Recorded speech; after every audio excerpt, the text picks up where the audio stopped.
কালিম্পংয়ের সবুজে ঢাকা একটি গ্রামে এখন আমি আছি। মেঘ যখন এ পথে আসে এই গ্রামটিকে একবার ছুঁয়ে যায়। হাতে গোনা কয়েকটি মাত্র ঘরবাড়ি, আর চারিদিকে মাইলের পর মাইল ধুপির জঙ্গল। আর সেই ঘন জঙ্গলের মধ্যেই রয়েছে সপ্তদশ শতকে নির্মিত লেপচা রাজার একটি প্রাচীন দুর্গ। আর যেখানে এত সবুজ, সেখানে দেখা মিলবে পাখির।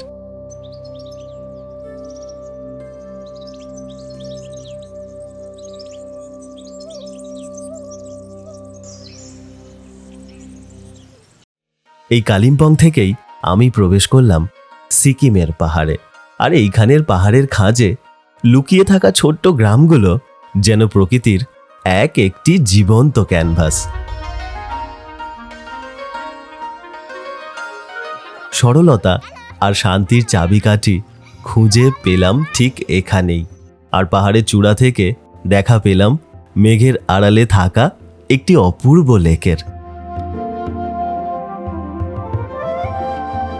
ধীরে ধীরে আমি আরো উপরের দিকে উঠছি। 10,000 ফুট উচ্চতায় যখন আমি পৌঁছালাম, তখন আমার সামনে এক মহাজাগতিক পরিমণ্ডল। সকাল, দুপুর, বিকাল কিছুই বুঝতে পারছি না।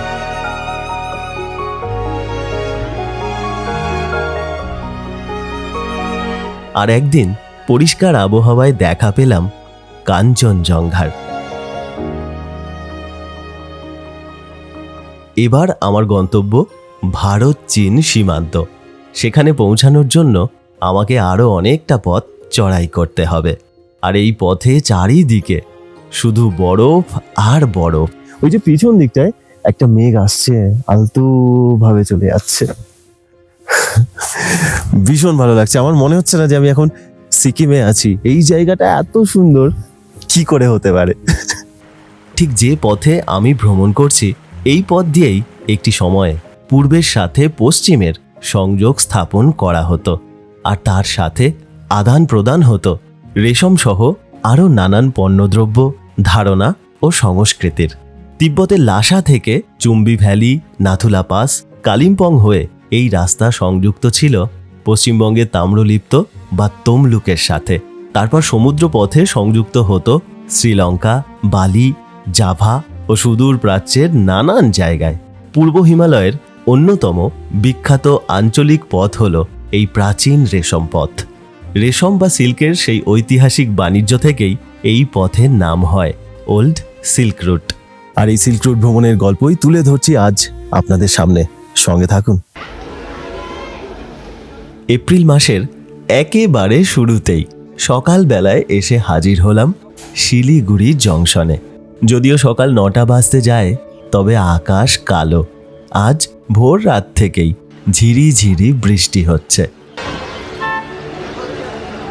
সুপ্রভাত।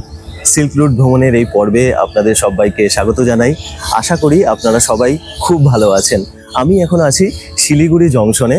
13149 কাঞ্চনকন্যা এক্সপ্রেসে করে আমি এখানে এসে পৌঁছেছি। এখানে সময় ছিল সকালবেলায় 8:10, আর মিনিট 20 মতন লেট করে 8:30টার সময় এখানে পৌঁছে দিয়েছে। আচ্ছা, সিল্ক রুট ভ্রমণের প্রথম দিনে আজকে যাচ্ছি কালিম্পংয়ের সিলেরিগাঁও। কালিম্পংয়ের 3টে ব্লক আছে, কালিম্পং 1, কালিম্পং 2 আর গরুবাথান। তো সিলেরিগাঁও কালিম্পং 2 ব্লকের মধ্যেই পড়ে। এখান থেকে দূরত্ব 87 কিলোমিটার। পৌঁছাতে সময় লাগবে ওই 3.5-4 ঘন্টার মতন। চলুন রওনা হওয়া যাক। আজকে আবার ঝিরি ঝিরি বৃষ্টি শুরু হয়েছে। শিলিগুড়ি জংশনের ওভারব্রিজটিকে পার করে আমি আমার গাড়ির দিকে এগোতে থাকলাম। আমার গাড়ির অবস্থা দেখেও বুঝতে পারছি যে উপরের দিকেও গতকাল বেশ ভালো বৃষ্টি হয়েছে। এই স্টেশনের পাশেই তেনজিং নোরগে কেন্দ্রীয় বাস টার্মিনাস। এখান থেকে খানিকটা এগোতেই পরিবেশ কেমন যেন পাল্টে গেল। সেই ভিড়, গাড়ির আওয়াজ, সেই সব কিচ্ছুই এখন আর নেই। বৃষ্টি কমতে শুরু করেছে, দূরের পাহাড় দেখা যাচ্ছে, আর এই হলো সবুজে জড়ানো মহানন্দা বন্যপ্রাণী অভয়ারণ্য। আমার চালক ভূষণজি এখানে একবার হাতির দেখা পেয়েছিলেন।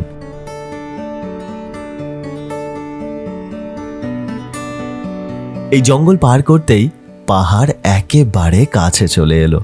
আর সেবক কালীবাড়ির পর থেকেই ডান পাশে আমাদের সঙ্গী হলো তিস্তা।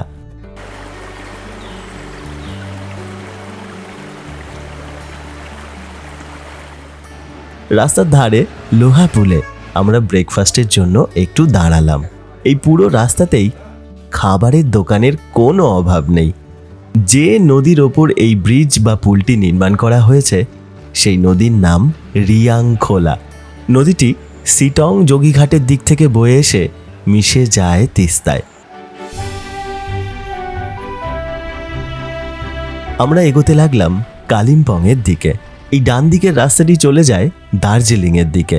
আমরা বাম দিকের সোজা রাস্তাটিকে ধরলাম। তিস্তা নদীর ব্রিজটিকে পার করার কিছুক্ষণের মধ্যেই কালিম্পংয়ের প্রবেশদ্বারটিকে আমরা দেখতে পেলাম। এই প্রবেশদ্বার দিয়ে যে রাস্তাটি ধরে এখন আমরা এগোচ্ছি, নদীর নাম অনুসারে সেই রাস্তার নাম হয়েছে রেশি রোড। রাস্তার মাঝে মাঝেই বেশ কিছু জায়গার নাম দেখলাম মাইল অনুযায়ী রাখা হয়েছে। সেই ব্রিটিশ সময়কালে যখন এই পথে ঘোড়ার গাড়ি চলাচল করত, সেই সময় শহরের কেন্দ্রবিন্দু বা বিশেষ স্থান থেকে দূরত্ব অনুসারে এমন নামকরণ করা হয়েছিল। ঠিক এমনই একটি জায়গায় আমি একটু দাঁড়ালাম। আবহাওয়াটা এখন এত সুন্দর হয়ে গেছে। যখন সকালে এসেছিলাম তখন ভাবছিলাম যে কি হবে রে বাবা। আমি এখন 7 মাইল বলে একটা জায়গা আছে, সেই ভিউ পয়েন্টে দাঁড়িয়ে আছি। আসলে ভিউ পয়েন্ট বলতে কি, এখানে সব ওই খাবারের যে দোকানগুলো আছে সেখান থেকেই দেখতে হবে ছাদ থেকে। আমি আমাদের এই নিচে একটা হোটেল আছে, সেখানে একটু বলে যে আমি একটু দেখবো, কারণ যেটা ভিউ পয়েন্ট আছে সেখানে অনেক গাছ আছে বলে অত ভালো বোঝা যাচ্ছিল না। আমি এখানটায় দাঁড়িয়ে এখন দেখছি, এদিকটা তো খুব ভালো লাগছে আমার। যতটা মনে হয় ওই দিকটাতেই মনে হয় কাঞ্চনজঙ্ঘার এটা দেখা যাবে। দূরে না, আমি সিকিমের যে এগুলো সেগুলো দেখতে পাচ্ছি। সাউথ সিকিম মানে নামচির দিকটা এখান থেকে দেখা যাচ্ছে, ওই দূরের পাহাড়গুলো। আর এখানে এই গ্রাম, বেশ একটা ছোট ছোট জনপদের মতো একটা এই জায়গাটা এত সুন্দর লাগছে। ঠিক এখান থেকে সামনে একটি নদীকে আমি দেখতে পেলাম। এই নদীর নাম রঙ্গিত। পশ্চিম সিকিম থেকে এই নদীর উৎপত্তি হয়েছে। নদীর বাম দিকে দার্জিলিং আর ডান দিকে সিকিম। এখান থেকে একদম নিচে ত্রিবেণী সঙ্গমকে দেখা যাচ্ছে, যেখানে রঙ্গিত নদী ডান দিক দিয়ে বয়ে আসা তিস্তা নদীর সাথে মিশেছে আর তারপর তিস্তা নামে সামনের দিকে এগিয়ে গেছে।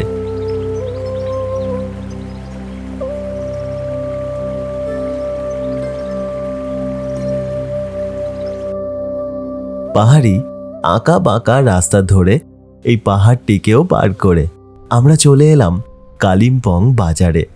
এখান থেকে সিলেরিগাঁও, পেডং, আলগড়া, লাভা, ঋষভ এই সব কিছুই খুব কাছাকাছি, ওই 15 থেকে 20 কিলোমিটারের মধ্যে। চলতে চলতে একটি বাঁক ঘুরতেই দেখি এক জায়গায় লেখা আছে সিলেরিগাঁও আর মাত্র 5 কিলোমিটার। আর এখান থেকে মিনিট 5 মধ্যেই আমরা পৌঁছে গেলাম সিলেরিগাঁও।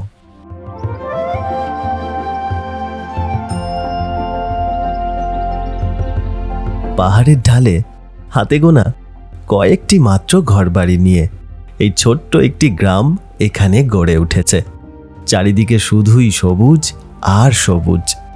মাঝে মাঝে জঙ্গলের দিকে দেখলাম 2-1টা উড়ো মেঘ ভেসে বেড়াচ্ছে, আর এরই মাঝে কোথা দিয়ে যেন অদ্ভুত একটা আলো এখানে এসে পড়েছে। প্রথম দেখাতেই এই সিলেরিগাঁওকে খুব ভালো লাগলো আমার। এই দিকটা হলো উত্তর দিক। আবহাওয়া ভালো থাকলে এইখান থেকেই দারুণ সুন্দর কাঞ্চনজঙ্ঘার দেখা মেলে। সামনের এই সবই হলো সিকিমের পাহাড়। অতীতে তিব্বত সিকিম হয়ে এই পাহাড়ি পথ দিয়েই ব্যবসা বাণিজ্য চলত। সিলেরিগাঁওতে আমি ছিলাম ট্যুর কিংডম দ্বারা পরিচালিত অনিশা হোমস্টেতে। পরিষ্কার পরিচ্ছন্ন, সাজানো গোছানো একটি হোমস্টে, আর ঘরগুলিও বেশ বড়। হোমস্টের বিশাল জানালাগুলি দিয়ে ঘর থেকে বসেই দূরের পাহাড় আর এই অপূর্ব গ্রামটিকে দেখা যায়।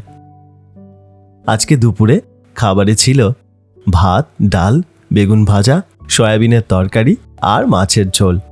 এই পুরো ভ্রমণের ব্যবস্থাপনায় রয়েছে ট্যুর কিংডম। সুনামের সাথে দেশের ও বিদেশের বিভিন্ন জায়গায় যত্ন সহকারে ভ্রমণের ব্যবস্থাপনা এনারা করেন। সম্পূর্ণ ভ্রমণটি যদি আপনাদের ভালো লাগে তাহলে আপনারাও সমস্ত কিছু ভালো করে জেনে তাদের রিভিউ চেক করে যদি সঠিক মনে হয় এনাদের সাথে ভ্রমণে বেরিয়ে পড়তে পারেন। বিস্তারিত তথ্য দিয়ে দিলাম ডেসক্রিপশন বক্সে। সন্ধ্যা হতে আর বেশি বাকি নেই, তবে এখনও রোদ থাকায় আমি সপ্তদশ শতকে নির্মিত লেপচা রাজার দুর্গটিকে দেখতে বেরিয়ে পড়লাম, যার নাম দামজাং গাড়ি। গড়ি বা গড় মানে হলো কেল্লা। আবহাওয়া এখনো বেশ ভালো আছে, দুপুরের খাওয়া দাওয়াটা বেশ ভালোই হয়েছে, মাছ ভাত খাইয়ে দিয়েছে আর কি। একটা আলো ওখান থেকে পড়ছে, মায়ার মতন লাগছে। গ্রামটা খুব সুন্দর, খুব বেশি মানুষজন যে এখানে আছেন তা নয়। গ্রামের অধিকাংশ বাড়ি এখন হোমস্টে হয়ে গেছে, কিছু প্রাচীন বাড়ি এখনো আছে। আমার হোমস্টেটা বেশ সাজানো, আর জানলাগুলো থেকে একদম সোজা কাঞ্চনজঙ্ঘা। এমনকি খাবার যে রুম আছে সেখান থেকেও, কিচেন থেকেও কাঞ্চনজঙ্ঘা দেখা যায়। আমি এখন একটু চারপাশের জায়গাগুলো, আশেপাশের ঘরবাড়িগুলো ঘুরে দেখতে যাচ্ছি। কত হবে, খুব বেশি নয়, 200টার মতন বাড়ি নিয়ে, গ্রামের বাড়ি নিয়ে এই সিলেরি গাঁও। এক ধরনের গাছ আছে যার নাম সিলেরি, সেই গাছ থেকেই সিলেরি গাঁও। এই জায়গাটার উচ্চতা কিন্তু বেশ ভালো, আবহাওয়াটা খুব সুন্দর আছে। এখনো 6000 ফুট এই জায়গাটার উচ্চতা। আর আমার পিছন দিকে ওইগুলো হচ্ছে সব ধুপির জঙ্গল, ওখানে সব হালকা হালকা মেঘ এসেছে, দারুণ সুন্দর লাগছে। দামজাং দুর্গটিকে দেখার জন্য এই গ্রামের একেবারে উপর দিয়ে বাম দিকের রাস্তা ধরে জঙ্গলের মধ্যে দিয়ে প্রায় 30 মিনিটের মতো আমাকে হাঁটতে হবে। ওই প্রথমটা একটু চড়াই, তারপর মোটামুটি সমান রাস্তা। রাস্তা যেহেতু জঙ্গলের মধ্যে দিয়ে, তাই আমি এখানকার স্থানীয় খুদে গাইডদের শরণাপন্ন হলাম। একজন নয়, 3টে গাইড আমাকে নিয়ে চলল সেই দুর্গের ধ্বংসাবশেষ দেখাতে।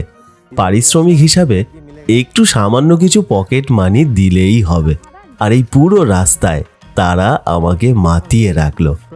কখনো নেপালি শেখালো, কখনো গান শোনালো, কখনো জংলি জাম, শাক আর গাছ চেনালো, কখনো গাছে চড়লো, তো আবার কখনো সেই দুর্গের সাথে জড়িত নানান ভৌতিক গল্প শোনাতে লাগলো। ওই যেখানটা অনেক ঘর বাড়ি আছে, वो बादल दिख रहे हैं ना, हाँ। सब ऊपर में जोलुक नथंग है। আচ্ছা জুলুক। नथंग जोलुक। আর ওইটা এয়ারপোর্ট, हाँ, এটা 3 চুলে। 3 चिले। ওয়াও,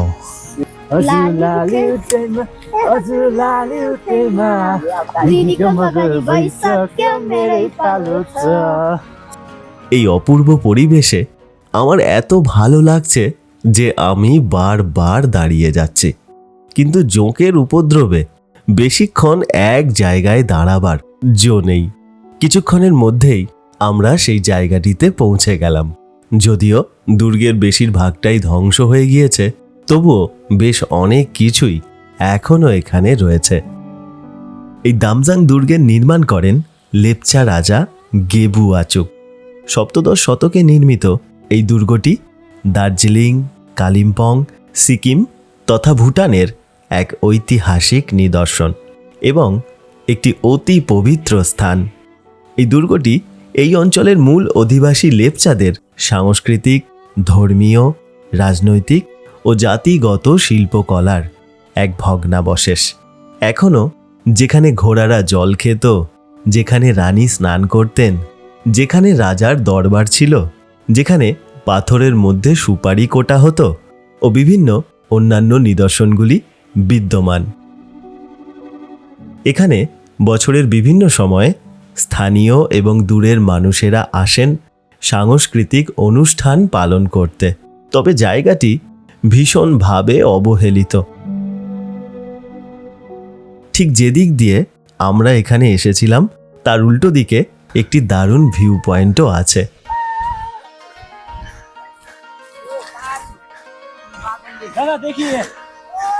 ও ওয়াও, ওই দামজাং ফোর্টটা দেখে আমরা এখানটায় এসে দাঁড়িয়েছি, সব বাচ্চাগুলোকে নিয়ে এখানটায় বসে আছি।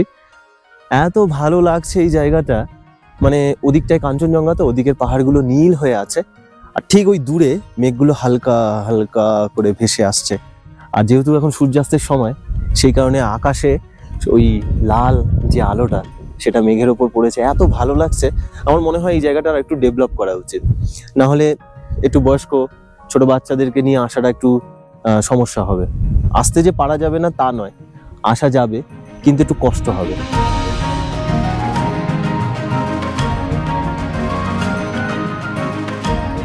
ঠিক এই জায়গাটিতে এসে পাহাড়ের এত উঁচুতে ভালোভাবে নজরদারি করার জন্যই যে এই দুর্গের নির্মাণ করা হয়েছিল সেটি বুঝতে পারলাম। এখান থেকে দূরের কালিম্পং শহরকে বেশ ভালোভাবে দেখা যায়। পড়ন্ত বেলায় আকাশে নীল, হলুদ আর লালের মাখামাখি, মনে হলো এ যেন কোনো এক স্বপ্নের জগৎ। আর ওই যে দূরে সবুজের চাদরে ঢাকা এক টুকরো স্বর্গ, সিলেরি গাঁও।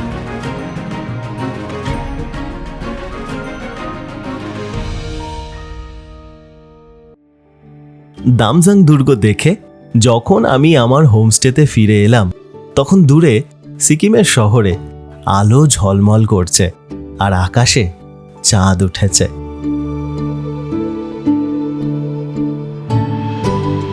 আজকে দুপুরের পর থেকেই আবহাওয়া বেশ ভালো। এই গ্রাম থেকে খুব ভালো সূর্যোদয় দেখা যায়।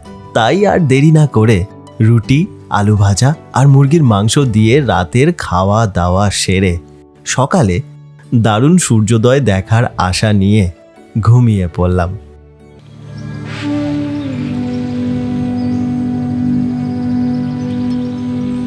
সুপ্রভাত।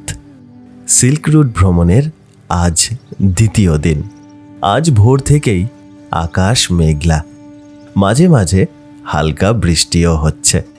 সূর্যের দেখা তো পেলামই না, আশেপাশের ঘরবাড়িগুলিও ভালো করে দেখা যাচ্ছে না।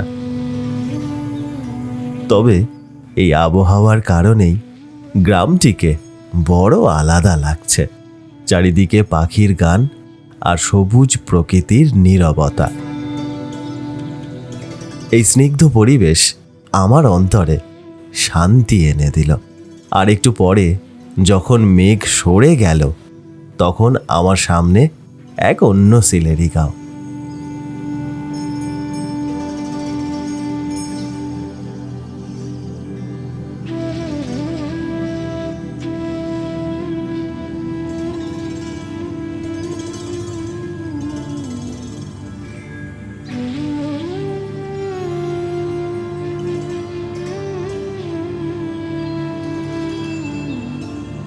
আজকে সকালবেলায় ভেবেছিলাম কি যে দেখি যদি কাঞ্চনজঙ্ঘা দেখা যায়, কারণ কালকে খুব ভালো চাঁদ এই সামনে গ্যাংটক শহরটাকে পুরো দেখা যাচ্ছিল।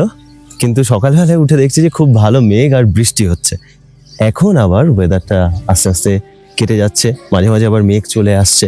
ভীষণ সুন্দর লাগছে। এই দিকগুলো তো সব পাইন, ধুপির জঙ্গল, খুব সুন্দর। আজকে আমার হাতে সময় আছে। সাধারণত সিল্ক রুটের যে প্রোগ্রামটা হয় সেটা হচ্ছে এই কালিম্পং থেকে শুরু করে আমাদের ছাঙ্গু, নাথুলা অবধি হয়ে আবার একই পথে ফিরিয়ে আনা। তাই আমি বলেছি যে আমি একই পথে আসবো না, আমাকে ছাঙ্গু থেকে আপনারা আমাকে গ্যাংটকে নামিয়ে দিন, তারপর গ্যাংটক থেকে আবার ফিরে আসবো। এইভাবে আমি প্ল্যান করেছি, তাহলে গ্যাংটকটাও আমার দেখা হয়ে যাবে, আর একই পথেই আমাকে আবার ফিরে আসতে হবে না, নতুন জায়গাও দেখা হয়ে যাবে। তো ছাঙ্গু থেকে তো গ্যাংটকের দূরত্ব একটুখানি, আবার এতটা ফিরে আসবো 40 কিলোমিটার, 1 ঘন্টা 2 ঘন্টার মধ্যে আমি আবার গ্যাংটক চলে যাব। তাই আর ফিরে এলাম না, হাতে সময় আছে। তা আজকে এখান থেকে আমি যাব হচ্ছে আড়িতার। আড়িতারের দূরত্ব সামান্য, প্রায় 40 কিলোমিটার। সাইট সিন করে যেতে ঘন্টা 2-এর মতন সময় লাগবে, বা ঘন্টা 3-এর মতন সময় লাগবে। ওখানে গিয়ে আজকে দুপুরে লাঞ্চ করব। হাতে অনেকটা সময় আছে। আমাদের ড্রাইভার দাদাকে বলেছি আমি একটু দেরি করে আজকে বেরাবো, সিলেরি গাঁওটাকে একটু ভালো করে ঘুরে নিই, আবার আড়িতারে গিয়ে আড়িতারকেও আজকে ভালো করে ঘুরতে পারবো, কারণ হাতে সময় আছে। না হলে কি হয় যে পুরো সিল্ক রুট ঘুরে তারপর আড়িতার বা অন্য কোনো জায়গায় রাখা হয়, তো হাতে অতটা সময় থাকে না। আমার হাতে অনেকটা সময় আছে। গতকাল আমি গ্রামের উপরের বাম দিকের জঙ্গলের রাস্তা ধরে গিয়েছিলাম দামজাং দুর্গ দেখতে। আজকে সকালবেলায় ডান দিকে চললাম একটি অপূর্ব ভিউ পয়েন্ট দেখতে, যার নাম রমিতে।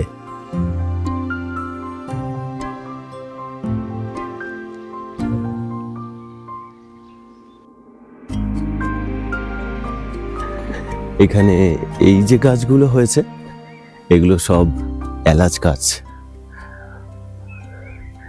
গাছগুলোর গোড়াতে এলাচ হয়। এখন একটু শেষের পথে, তাই এতটা সতেজ নয়।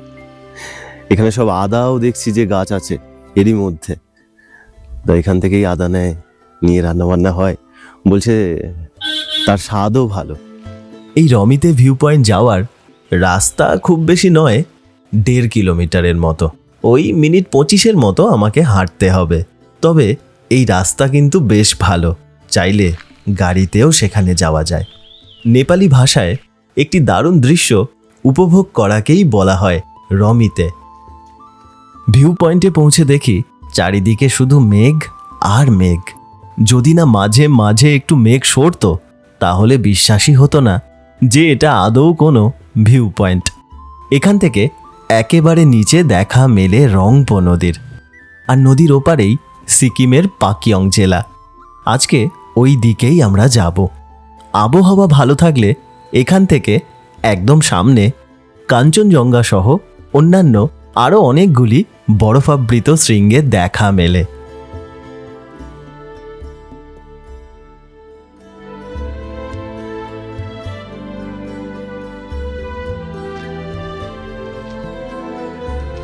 ভিউ পয়েন্ট থেকে হোটেলে ফিরে ব্রেকফাস্ট সেরে আমরা রওনা হলাম আরিতারের উদ্দেশ্যে।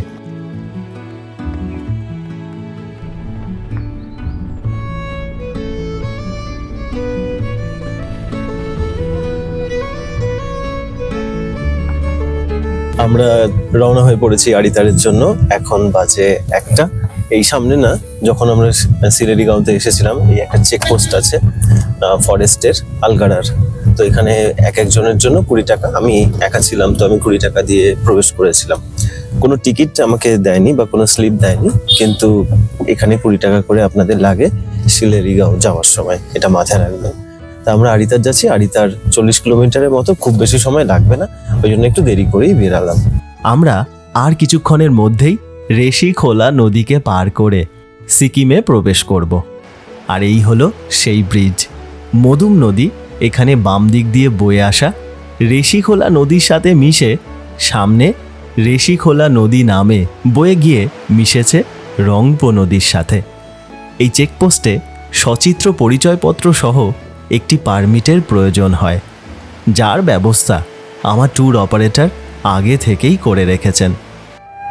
এই ব্রিজকে পার করে আর কিছুটা যাবার পরই আমরা প্রবেশ করলাম পাকিয়ংয়ের রেনকে।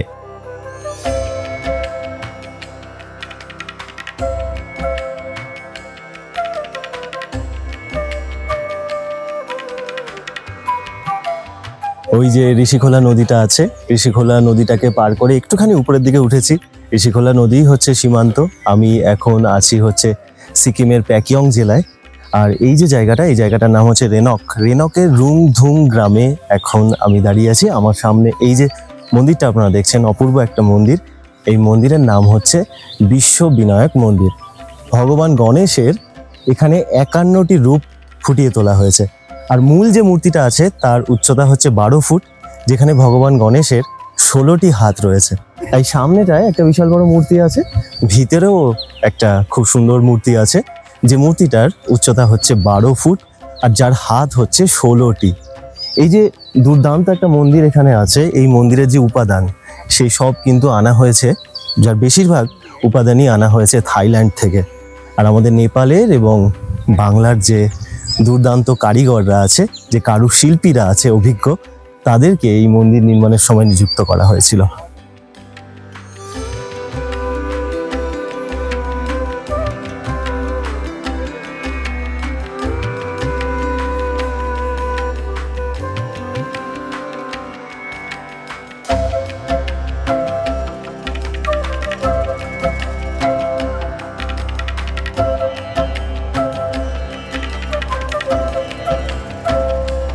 বিশ্ববিনায়ক মন্দির থেকে প্রায় 30 মিনিটের মতো চড়াই করে আমি দুপুরের দিকে এসে পৌঁছালাম আড়িতারে আমার হোটেলে। সাদামাটা ছিমছাম পরিষ্কার পরিচ্ছন্ন একটি হোটেল, রাস্তার একদম পাশেই। নাম প্রিয়াংশু হোমস্টে। আমার ঘরটি একেবারে উপরের তলায় হওয়ায় রুমের জানালা দিয়েই সামনের পাহাড়গুলিকে দেখা যায়। দুপুরে গরম গরম মাছ ভাত খেয়ে আমি আর ভূষণজি আড়িতার লেকটিকে দেখতে গেলাম। একদম পাশেই, মিনিট 10 আমাদেরকে হাঁটতে হবে। পথ চলতে চলতে ভূষণজি আমাকে এখানকার এলাচ ও নানান সবজির গাছ চিনিয়ে দিচ্ছিলেন। ये अभी निकल रहा है। और ये सब इलाच है हाँ, ना? ये इलायची है। इलायची है। क्या बोलते हैं इसके, और एक बार बोलिए। इसका काबरा बोलते काबरा, अच्छा काबरा। हैं। इसका अचार बनाते हैं घर में। और वो भी तो इलाच है ना? इलायची। इलायची।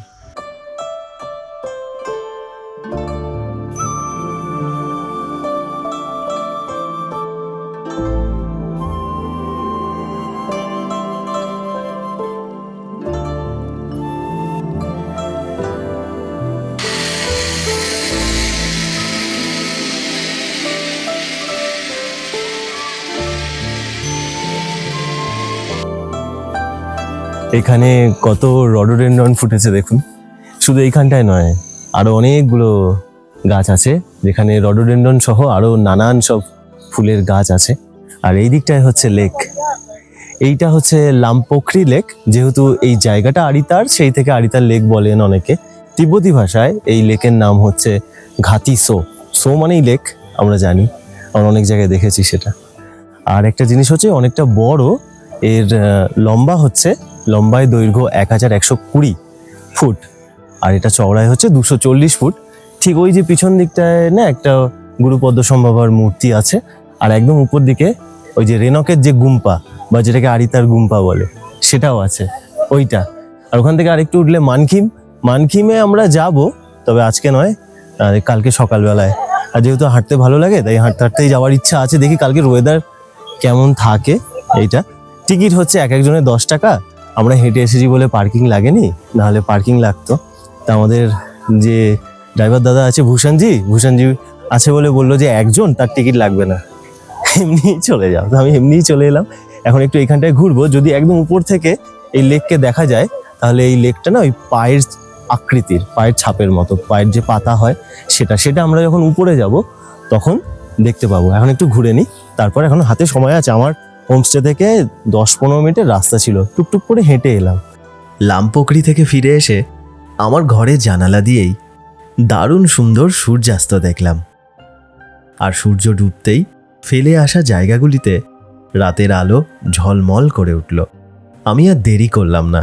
আমার ইচ্ছা আছে কালকে ভোরবেলায় উঠে মনাস্ট্রিতে যাব, তাই তাড়াতাড়ি রাতের খাওয়া দাওয়া সেরে নিলাম।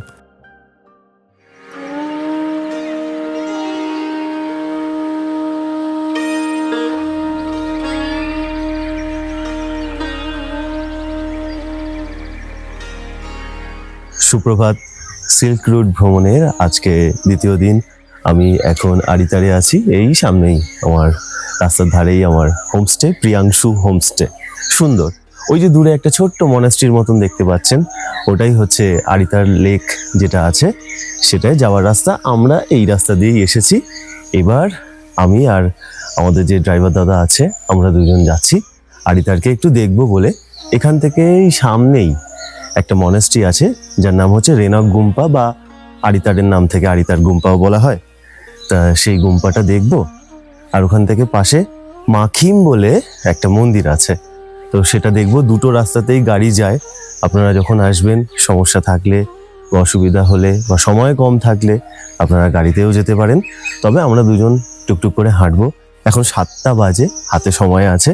আজকে আমরা জুলুকের দিকে রওনা হব। জুলুক এখান থেকে মাত্র 45 কিলোমিটারের রাস্তা। আগামীকাল এবং এই আজকে, এই দুদিনই রাস্তা খুব বেশি নয়। পরের দিন যখন জুলুক থেকে আমরা গ্যাংটক যাব তখন একটু রাস্তাটা বেশি হবে। তা হাতে সময় আছে, পায়ে হেঁটে ঘুরি। চারিদিকটা খুব সুন্দর। এটা একটা ছোট্ট টাউনের মতন। আমি চাইছি টাউন থেকে একটু বেরিয়ে একটু শান্তির ফাঁকা গ্রাম, যদি এইগুলো একটু পায়ে হেঁটে দেখা যায়। চলুন আমরা এখন সোজা আপনাদেরকে নিয়ে যাচ্ছি মনাস্ট্রির দিকে। ঘন পাইনে ঘেরা রাস্তা দিয়ে আমি আর ভূষণজি টুকটুক করে হাঁটতে লাগলাম। এই সকালবেলায় স্থানীয় মানুষজন চাষের কাজে ব্যস্ত। পথ চলতে চলতে দেখলাম রাস্তার ধারে একটি রডোডেনড্রন গাছে থোকা থোকা ফুল ফুটেছে, আর সেই ফুলের মধু খেতে ব্যস্ত দুটি পাখি, যাদের নাম সিবিয়া।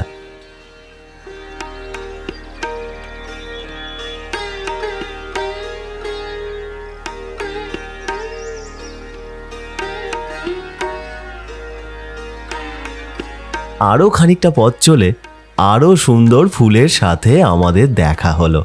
তবে এরা কথা বলে, হাসে, আবার ছবি তোলার জন্য সুন্দর অঙ্গভঙ্গিও করে।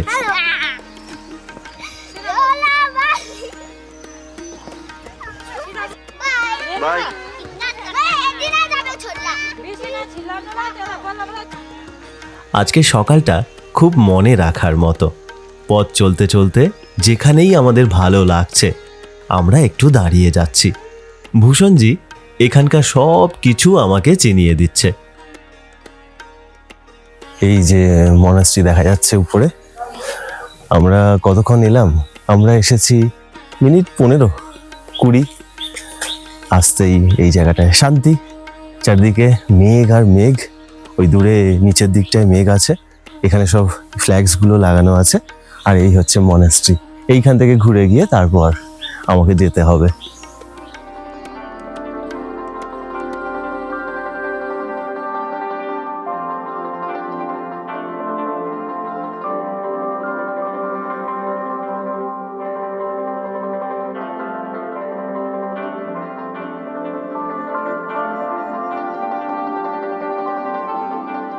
এখন সকালবেলার দিকে যেহেতু আমি এসেছি, কেউ নেই, পুরো ফাঁকা, কোনো পর্যটক এখনো আসেনি। সকালবেলায় এখানের পরিবেশ আলাদা। আর এই ছোট ছোট খুদে খুদে সব যারা মংস আছে তাদের সঙ্গে দেখা হলো। ওরা সব এখানে থাকে, আর এখানে একটা স্কুলও আছে, তো এখানে পড়াশোনা করেন। এই যে মনাস্ট্রি, যেহেতু এই জায়গাটা আরিতার, তাই আরিতার মনাস্ট্রি বলে। অনেকে রেনকের থেকে রেনক মনাস্ট্রিও নাম দিয়েছেন। আর আমাদের সিকিমে যত প্রাচীন যতগুলো গুম্পা আছে তাদের মধ্যে এটা অন্যতম। তিব্বতীয় যে স্থাপত্য শৈলী সেটা এখানে দেখা যায়। আর যদি ভিতর দিকে মনাস্ট্রির ভিতরে আপনি প্রবেশ করেন তাহলে দুর্দান্ত সব মুরাল, থাঙ্কা, দেয়াল চিত্র, পুঁথি, প্রাচীন যে পুঁথি সেই সব দেখা যায়, সাথে ভগবান বুদ্ধের একটা দারুণ মূর্তি।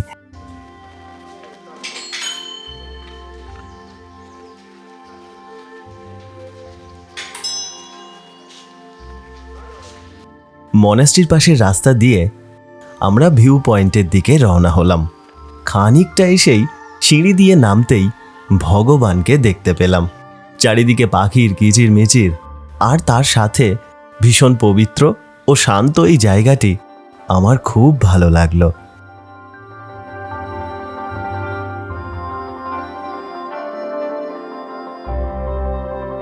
ঠিক এখান থেকে নিচে লামপোখরি লেককে দেখতে অপূর্ব লাগে। আমরা ফিরতি পথ ধরে রওনা দিচ্ছিলাম মানখিম বা মাখিমের উদ্দেশ্যে। তবে পথে স্থানীয় এক সুন্দরী ভদ্র মহিলার সাথে আমাদের দেখা হয়ে গেল। তিনিই আমাদের বললেন, এতটা আপনাদের ঘোরার দরকার নেই, জঙ্গলের মধ্যে দিয়েই মিনিট 5 হাঁটলেই আপনারা সেখানে পৌঁছে যাবেন।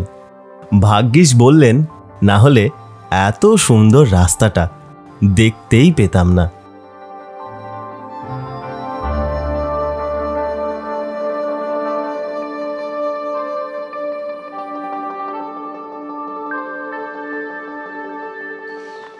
জঙ্গলের রাস্তা দিয়ে এখানে এসেছিলাম বলে একেবারে নিচে দিয়ে আমাকে আর চড়াই শুরু করতে হলো না।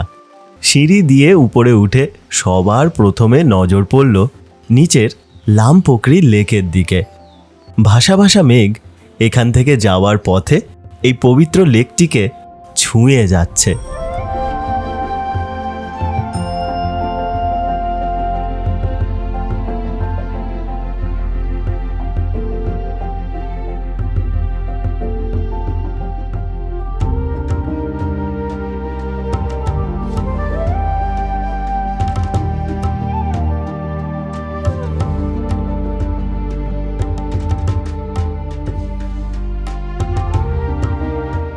আরিতার গুম্পা থেকে আমরা ওই জঙ্গলের রাস্তাটা ধরে এখানে এলাম। আসার কিছুটা পরেই দেখলাম যে একটা সিঁড়ি, মানে প্রধান যে রাস্তাটা, আমি বলবো কি যাদের চড়াই করতে একটু অসুবিধা আছে তারা প্রধান রাস্তা দিয়ে আসুন। আমরা যাওয়ার সময় প্রধান রাস্তা দিয়ে ফিরবো। তবে রাস্তাটা অপূর্ব, চড়াই দুদিকেই, মানে প্রধান রাস্তা থেকেও আপনাদেরকে এখানে সিঁড়ি ভেঙে আসতে হবে।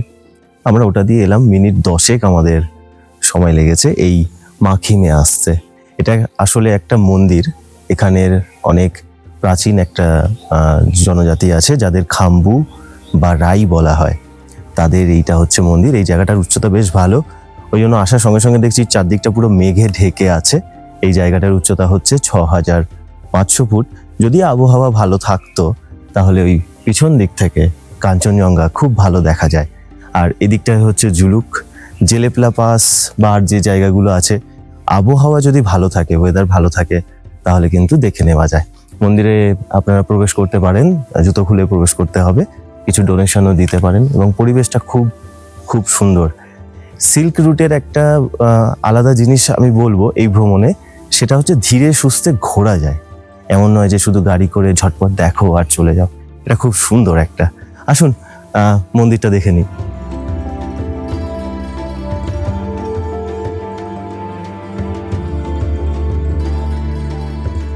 আমরা এবার ফিরতি পথ ধরলাম। রাস্তা এখন পুরোটাই ঢাল। হোটেলে ফিরে এসে লুচি আর আলুর তরকারি দিয়ে ব্রেকফাস্ট সেরে রওনা হলাম জুলুকের উদ্দেশ্যে। এখন সময় হচ্ছে 10:30। আমরা বেরিয়ে পড়েছি জুলুকের জন্য। তা প্রথমে যাচ্ছি এখন রংলি বাজার, এখান থেকে 15 কিলোমিটার। তারপর রংলি থেকে জুলুক 30 কিলোমিটার। রাস্তা খুব বেশি নয়, যদি আমি সরাসরি এখন জুলুক যাই ঘন্টা 2-এর মধ্যে পৌঁছে যাব। বাজারে একটু ঘোরাঘুরি করে, আর বাজারে আমাদের পারমিট চেক হবে, সেসব করে আর পৌঁছাতে 10:30, তাহলে 11:30, 12:30, 2টো, 2:30, 3টের মধ্যে আমি আশা করছি যে আজকে পৌঁছে যাব।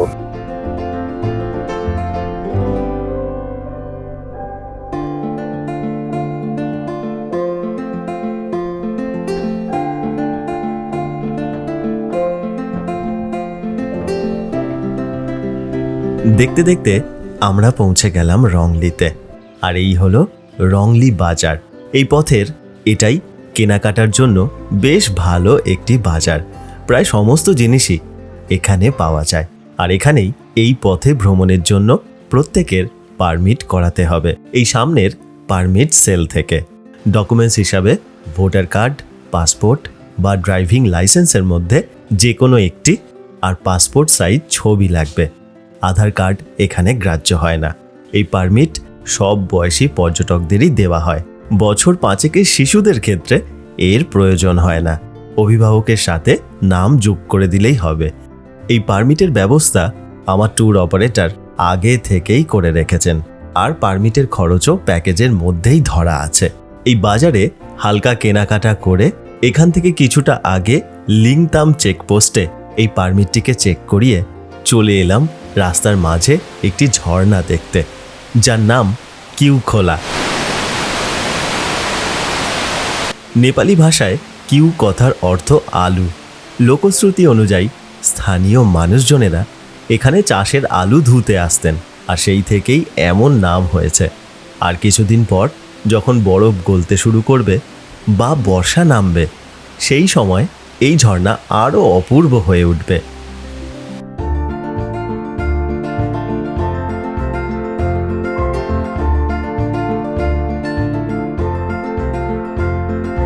পথ চলতে চলতে আমাদের নিমাচেনে দাঁড়াতে হলো। এই নিমাচেন চেকপোস্টেও পারমিটটিকে চেক করাতে হলো। আর এবার পাঙ্গলাখা ওয়াইল্ড লাইফ স্যাংচুয়ারির মধ্যে দিয়ে আমাদের যেতে হবে, যার জন্য জনপ্রতি 50 টাকা প্রবেশ মূল্য দিতে হলো। এই পুরো ভ্রমণ পথে বেশ কয়েকটি চেকপোস্ট রয়েছে। আর যেহেতু এটি একটি সীমান্তবর্তী এলাকা, তাই সাথে অরিজিনাল পরিচয়পত্র রাখার প্রয়োজন আছে। এই পথে একটি সুন্দর পাইনের জঙ্গলে আমরা একটু দাঁড়িয়ে গেলাম। ছবি তোলার জন্য এটি খুব দারুণ একটি জায়গা। এখান থেকে পদমচেন হয়ে জুলুক পৌঁছাতে আমাদের আর 30 মিনিটের মতন সময় লাগবে। এই পথে আপনারা চাইলে লিংতাম, নিমাচেন বা পদমচেনেও একটা দিন রাত্রিবাস করতে পারেন।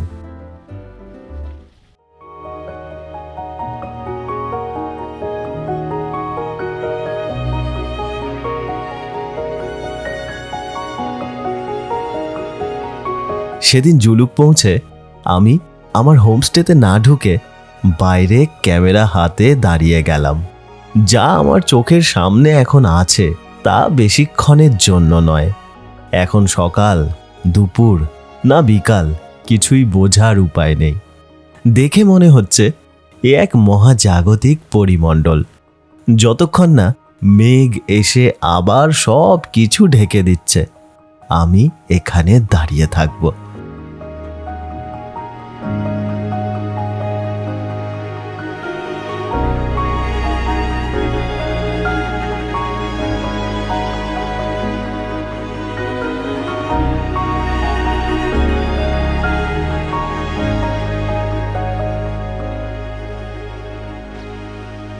জুলুকে আমি ছিলাম ক্লাউড ভ্যালি হোমস্টেতে।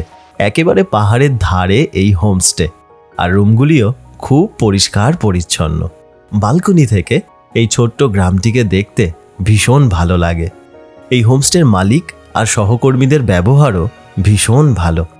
খাবার দাবার, গিজার, খাওয়ার জন্য গরম জলের ব্যবস্থা, হাত ধোয়ার জন্য গরম জলের ব্যবস্থা, পরিষ্কার পরিচ্ছন্ন রান্নাঘর, এইরকম নানান জিনিস আমার ভীষণ নজর কাড়ল। এই হোমস্টের মালিক এখানকার বহু পুরনো বাসিন্দা। সারা বছর তিনি এখানে থাকেন। খাওয়া দাওয়া সেরে আমি জুলুকের ছোট্ট মন্দিরটির দিকে রওনা হলাম। আজকে আবহাওয়াটা এত সুন্দর আছে, মেঘগুলো কেমন ভেসে আসছে দেখুন। আর মাঝে মাঝে না পুরো জুলুককে একদম কবজা করে নিচ্ছে। হ্যাঁ, আমি কাউকে দেখতে দেব না, এমন একটা ব্যাপার। ঠিক যখন পরিষ্কার হচ্ছে তখন চারিদিকের পাহাড়, উপরের রাস্তা সব কিন্তু এখান থেকে দেখা যাচ্ছে। কিন্তু যখন আবার একদম ঘিরে ধরছে তখন মনে হচ্ছে যে আমি কোথায় এলাম, এটা তো কেমন একটা জায়গা। কিন্তু যখনই পরিষ্কার হচ্ছে এত ভালো লাগছে। বেশ ভালো ঠান্ডা আছে এখানে, কারণ এই জায়গাটার উচ্চতা প্রায় 10,000 ফুটের মতো। তো সেই কারণে বেশ ভালো ঠান্ডা আছে। আমার হোমস্টেতে এত ভালো খাইয়েছে এই প্রথমবার, মানে আমি যে কদিন আছি পাহাড়ি খাবারের যে হাতের স্বাদ ছোঁয়া সেটা আমি এই হোমস্টেতে পেলাম। ওই দূরে আমার হোমস্টে, সেটাকেও মাঝে মাঝে ঢেকে দিচ্ছে। হাতে গোনা কয়েকটি হোমস্টে আর হোটেল নিয়ে এই জুলুক। এছাড়া এখানে অনেকগুলি সেনা ছাউনিও রয়েছে। তাই প্রকৃতি সুন্দর হলেও সব দিকে ক্যামেরা ঘোরাতে ইচ্ছা করে না। অধিক উচ্চতার কারণেই এখানে তেমন একটা চাষাবাদও চোখে পড়ে না। ঘুরতে ঘুরতে কয়েকটি গৃহপালিত পশু আর ট্রাউট মাছের দেখা পাওয়া গেল।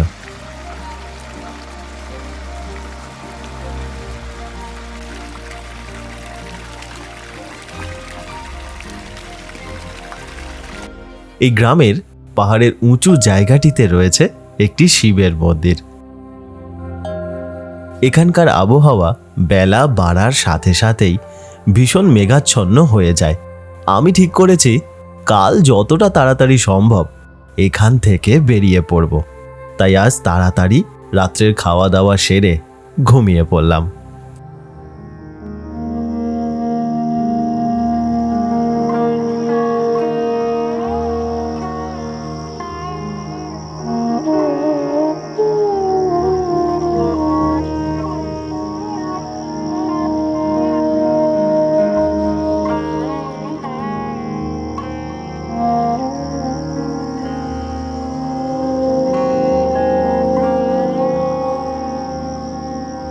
সুপ্রভাত। সিল্ক রুট ভ্রমণের চতুর্থ দিনে আপনাদের সবাইকে স্বাগত জানাই।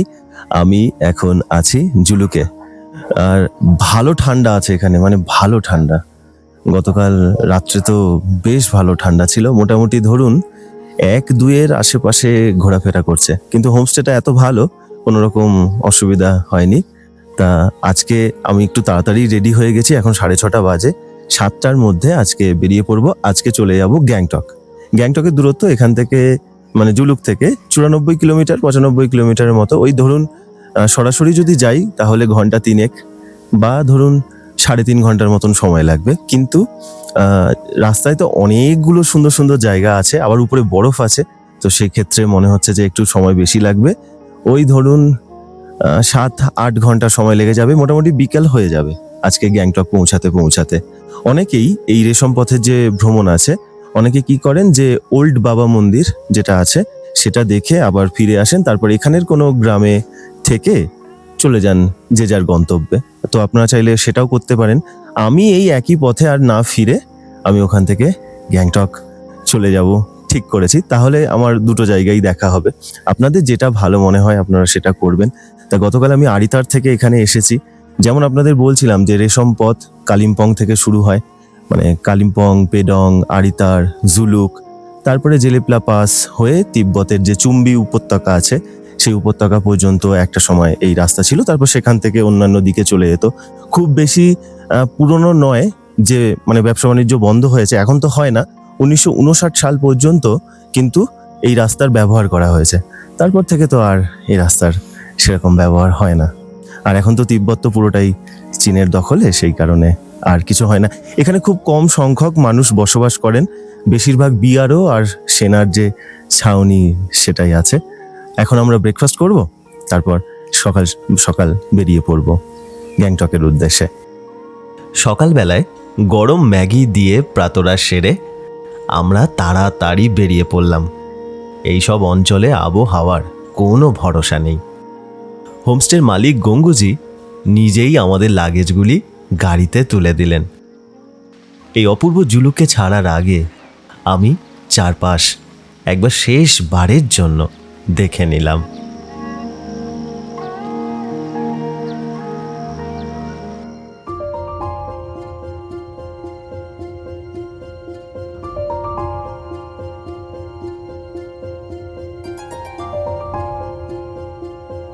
সাড়ে 7টা বাজে, আমরা বেরিয়ে পড়েছি।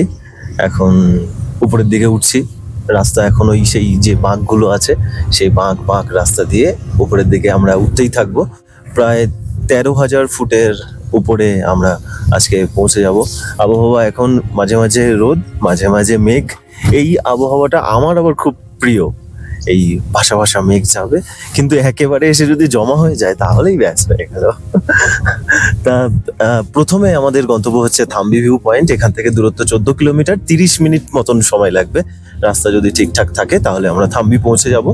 থাম্বি আর থাম্বি থেকে আরো 5 কিলোমিটার উপরে হচ্ছে জিগজ্যাগ যে ভিউ পয়েন্ট। জিগজ্যাগ থেকে ওই রাস্তাটা খুব ভালো দেখা যায়, এই বাঁকগুলো। তো এখন আপাতত এই দুটোই হচ্ছে, একবার যদি দেখতে পেয়ে যাই উপর থেকে বাঁকগুলো তাহলেই শান্তি মন।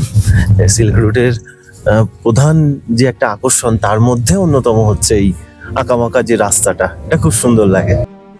যে আঁকাবাঁকা রাস্তা ধরে এখন আমরা উপরের দিকে যাচ্ছি, সেই 32টি চুলের কাঁটার মতো দেখতে বাঁকগুলিকে একসাথে উপরের ভিউ পয়েন্ট থেকে আমরা দেখতে পাবো। পরিষ্কার দিনে একেবারে নিচ থেকে শুরু হওয়া বাঁকগুলিকেও চোখে ধরা পড়ে, যার সংখ্যা 100টিরও বেশি। থাম্বি ভিউ পয়েন্টের কিছুটা আগে আরও একটি ভিউ পয়েন্ট রয়েছে। আবহাওয়া ভালো থাকায় আমরা সেখানে দাঁড়িয়ে গেলাম। এক সময়ের প্রাচীন রেশম পথ তখন আমার চোখের সামনে। প্রাচীনকালে যদিও এই রাস্তা অন্যরকম ছিল, তবে এই সংলগ্ন এলাকার মধ্যে দিয়েই সেই পথ চলে যেত তাম্রলিপ্ত বা তমলুকের বঙ্গোপসাগর পর্যন্ত।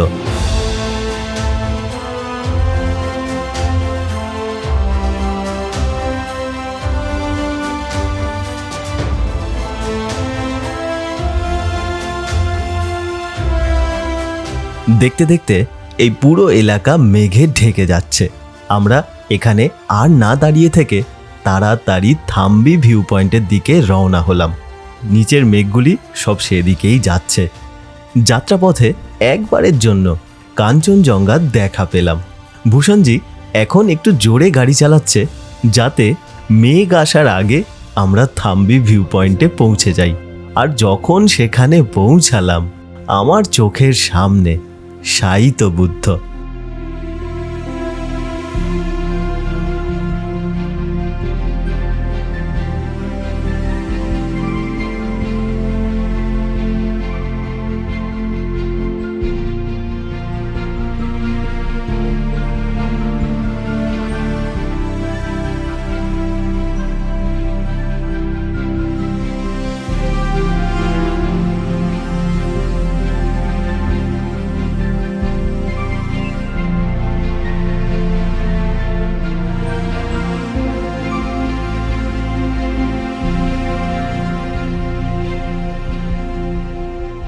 11,200 ফুট উচ্চতায় আমি এখন পৌঁছেছি। এই জায়গাটাই হচ্ছে থাম্বি ভিউ পয়েন্ট। ঠিক যখন আমি এসেছিলাম এই সোজা কাঞ্চনজঙ্ঘা দেখতে পেয়েছিলাম। শুধু কাঞ্চনজঙ্ঘা নয়, এখান থেকে কাঞ্চনজঙ্ঘা সহ আরো 11টি তুষার শৃঙ্গ দেখা যায় যদি আবহাওয়া পরিষ্কার থাকে।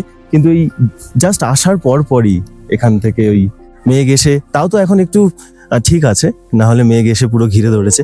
ঠিক যে সময়টা এসেছিলাম ওখানে একটা পাখিও ছিল খুব সুন্দর, কিন্তু যাই হোক খালি চোখে দেখতে পেয়েছি, এটাই অনেক ব্যাপার। আমরা এখানে প্রায় নাই করে 25 মিনিটের মতো ওয়েট করলাম। আর ওয়েট করছি না, ওদিকে দেরি হয়ে যাবে। দেখি যদি লুংথুং বা নাথাং থেকে কাঞ্চনজঙ্ঘা আরো একবার দেখতে পাই তাহলে ভালো হবে।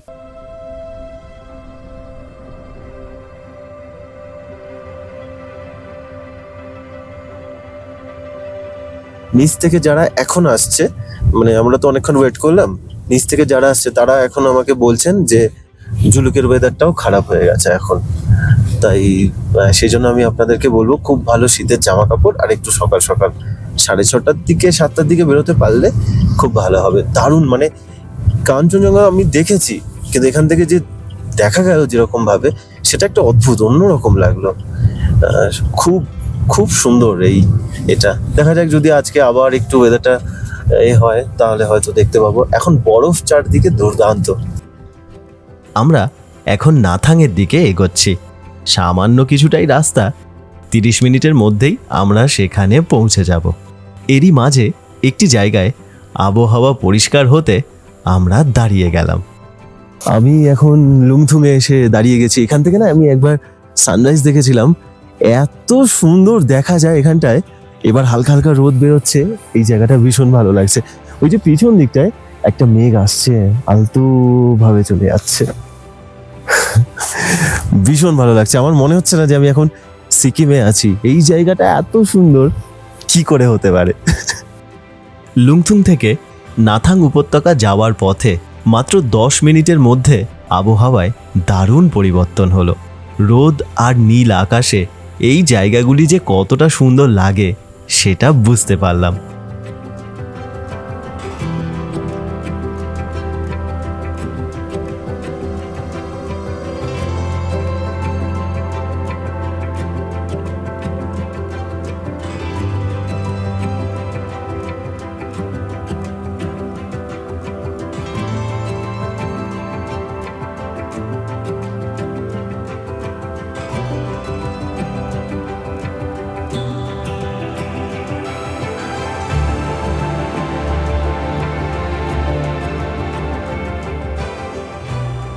এই হচ্ছে নাথাং ভ্যালি। নাথাং ভ্যালিতে এসে আবার আবহাওয়াটা কি সুন্দর হয়ে গেছে, রোদ, বরফ, রূপোর মতন চকচক করছে বরফগুলো, দারুণ সুন্দর লাগছে।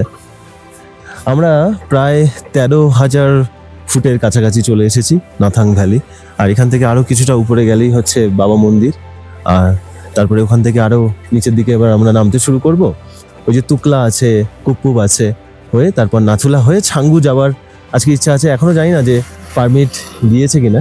পারমিট যদি একবার পেয়ে যাই তাহলে তো নাথুলাও আজকে হয়ে যাবে। আমাদের ছোট গাড়ি কিন্তু যাবে না, আমাকে ওখান থেকে একটা বড় গাড়ি করতে হবে। যে ট্যুর অপারেটরের সাথে আমি এসেছি সেই সব কিছু করে দিয়েছে। ট্যুর কিংডম খুব ভালো ঘোরাচ্ছে, আর যে ড্রাইভার দাদা দিয়েছে তাকেও খুব ভালো দিয়েছে, তো খুব সুন্দর লাগছে। নাথাং ভ্যালি থেকে মাত্র 6 কিলোমিটার দূরে পুরনো বাবা মন্দির। আমরা এখন সেই দিকেই রওনা হলাম। পুরনো বাবা মন্দির থেকে 10 কিলোমিটার দূরে ছাঙ্গু লেক যাওয়ার পথে একটি নতুন বাবা মন্দিরও রয়েছে। দুটি মন্দিরই সেনাবাহিনী এবং পর্যটকদের কাছে সমানভাবে গুরুত্বপূর্ণ। উচ্চতা বেশি হওয়ার কারণে এই পথে চারিদিকে বরফের পরিমাণ অনেক বেশি।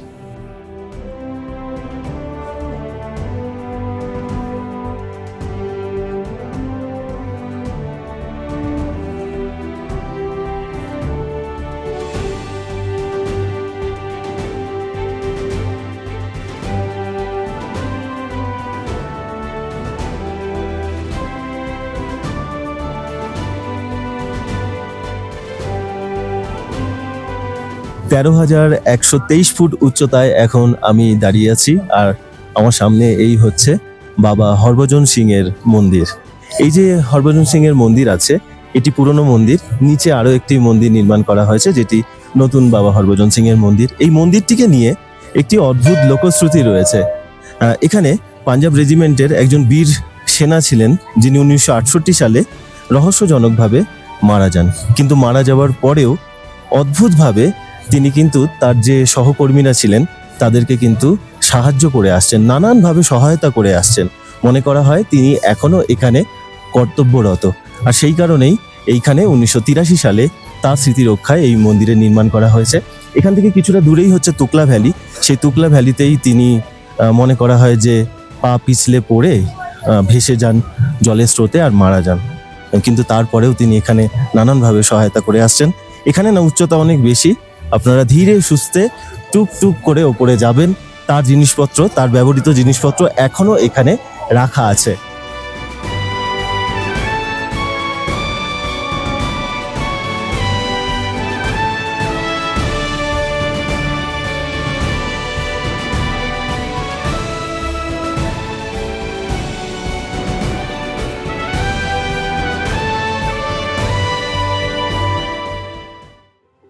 পুরনো বাবা মন্দির থেকে তুকলা ভ্যালি হয়ে ছাঙ্গু লেক যাবার পথে একটি অপূর্ব লেকের সামনে আমরা দাঁড়ালাম। আজকের আবহাওয়ার জন্য লেকটিকে আরও অপূর্ব লাগছে। মাঝে মধ্যেই মেঘ এসে চারপাশ ঢেকে দিচ্ছে। আর ওই যে দূরে কুপুব গ্রাম, এই কুপুব গ্রাম থেকেই এই লেকটির নাম হয়েছে কুপুব লেক। তবে এই লেকের আকৃতি হাতির মতো হওয়ায় এটি এলিফ্যান্ট লেক নামেও পরিচিত।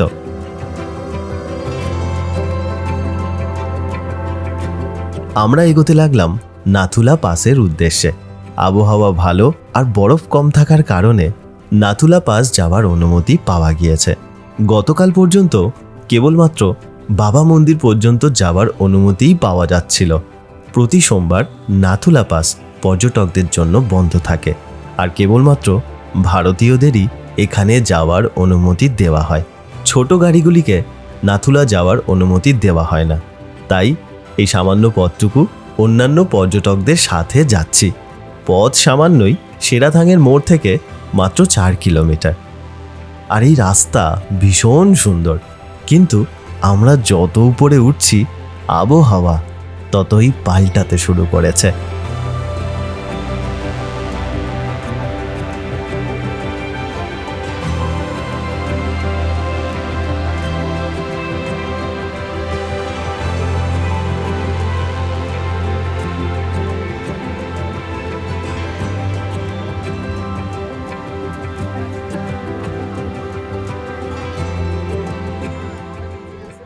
আমরা পৌঁছে গেলাম ভারত চীন সীমান্ত নাথুলাতে। এখানে লা কথার অর্থ অধিক উচ্চতায় অবস্থিত কোনো রাস্তা বা পাস। এই জায়গাটির উচ্চতা 14,140 ফুট। সেই কারণে এখানে ধূমপান বা হুড়োহুড়ি করা একেবারেই উচিত নয়। যাদের শ্বাসকষ্টজনিত কোনো সমস্যা আছে তারা অতি অবশ্যই ইনহেলার, অক্সিজেন, কর্পূর ও প্রয়োজনীয় ওষুধ সাথে রাখতে ভুলবেন না। এখানে নাথুলা ছাড়া জেলেপলা ও দোকালা পাসও রয়েছে। এই সমস্ত পথ দিয়েই একটি সময় ব্যবসা বাণিজ্য চলত। প্রাচীন রেশম পথের অংশ ছিল এই সব রাস্তাগুলি। নাথুলার একদিকে ভারতের সিকিম আর অন্যদিকে চীনের ইয়াডং কাউন্টি। 1962 সালের যুদ্ধের পর এই রাস্তা সম্পূর্ণরূপে বন্ধ করে দেয়া হয়। তারপর 2006 সালে এই রাস্তা পুনরায় চালু করা হয়। তবে বর্তমানে এই রাস্তা বন্ধই রয়েছে। বিভিন্ন সময়ে দুই দেশের সেনাবাহিনীর আলোচনা ও মিটিং এখানে করা হয়। এখান থেকে সিঁড়ি দিয়ে একেবারে উপরে যাওয়া যায়। সে রাস্তা বরফের কারণে এতটাই খারাপ যে যে কোনো মুহূর্তে বড় সড় দুর্ঘটনা ঘটতে পারে। তাই আপনাদেরকে অনুরোধ করব সব সময় এই রাস্তায় ধীরে সুস্থে চলাফেরা করবেন। নাথুলাতে এখন ভীষণ ভালো তুষারপাত শুরু হয়েছে আর সেই সঙ্গে ঠান্ডার তীব্রতা লাফিয়ে লাফিয়ে বেড়ে চলেছে। তাড়াতাড়ি নিচে এসে রওনা হলাম সমগো বা ছাঙ্গু লেকের উদ্দেশ্যে। নাথুলা থেকে দূরত্ব 16 কিলোমিটার, প্রায় 40 মিনিটের মতো রাস্তা। ধীরে ধীরে রাস্তার চারিদিক মেঘে ঢেকে যাচ্ছে। উচ্চতা কমে আসায় তুষারপাতের সাথে বেশ ভালো বৃষ্টিও শুরু হয়েছে। আমার গাড়িটি যেহেতু নিচে অনেকক্ষণ দাঁড়িয়েছিল তাই গাড়ির ছাদে কাঁচের পর্দায় বেশ ভালো বরফ জমে গেছে। আমি মনে মনে খুব চাইছি একবারের জন্য হলেও যেন সেই অপূর্ব লেকটিকে দেখতে পাই।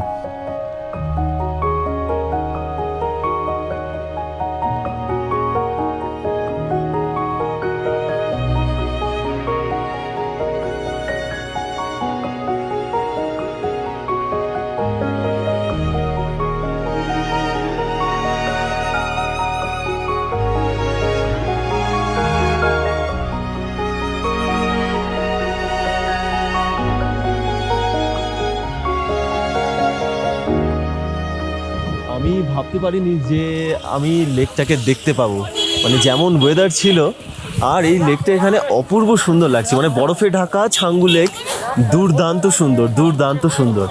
12,310 ফুট উচ্চতায় এখন আমি দাঁড়িয়ে আছি। আর এই যে লেকটা লম্বায় হচ্ছে 2,700 ফুটের মতন, আর এর যে চওড়াটা আছে সেটা প্রায় 1,400 ফুটের মতো। দারুণ সুন্দর, দারুণ সুন্দর।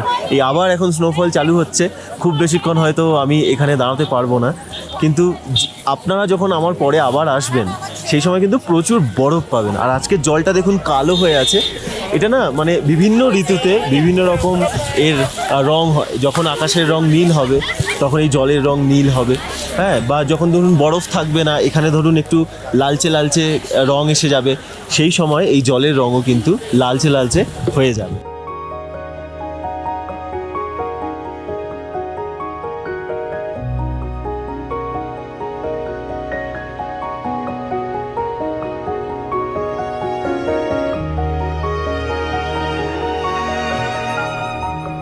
ছাঙ্গু লেক থেকে গ্যাংটক পৌঁছাতে আমাদের সেদিন বিকেল হয়ে গেল। এমজি মার্গের পাশেই টিবেট রোডে এই হলো আমার হোটেল জেডাই।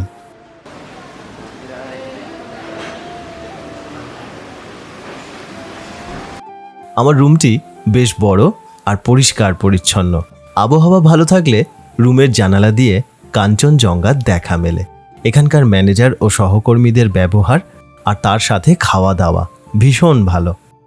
শান্ত পাহাড়ি গ্রামগুলি থেকে এসে আজ জমজমাট সিকিমের রাজধানীকে দেখে খুব আলাদা লাগলো। সেই ফেলে আসা স্মৃতিগুলি বড্ড মনে পড়ছে। কাল ফেরার দিন, দেখতে দেখতে কিভাবে যে এই খুশির দিনগুলি কেটে গেল বুঝতেই পারলাম না। তবে মন খারাপ করছি না, কিছুদিনের মধ্যেই আবার এখানে আসব আর যাব সেই দিকে যাকে অনেকেই সিকিমের সবথেকে সুন্দর জায়গা বলে মনে করেন। ভ্রমণ সংক্রান্ত বিভিন্ন জায়গার ভিডিও আমি তৈরি করি। যদি আপনাদের এই ধরনের ভিডিও ভালো লাগে চ্যানেলের সঙ্গে থাকতে পারেন, চ্যানেলটিকে সাবস্ক্রাইব করতে পারেন। অনেক ধন্যবাদ আপনাদের মূল্যবান সময় দেওয়ার জন্য। খুব ভালো থাকবেন, দেখা হচ্ছে পরের ভিডিওয়।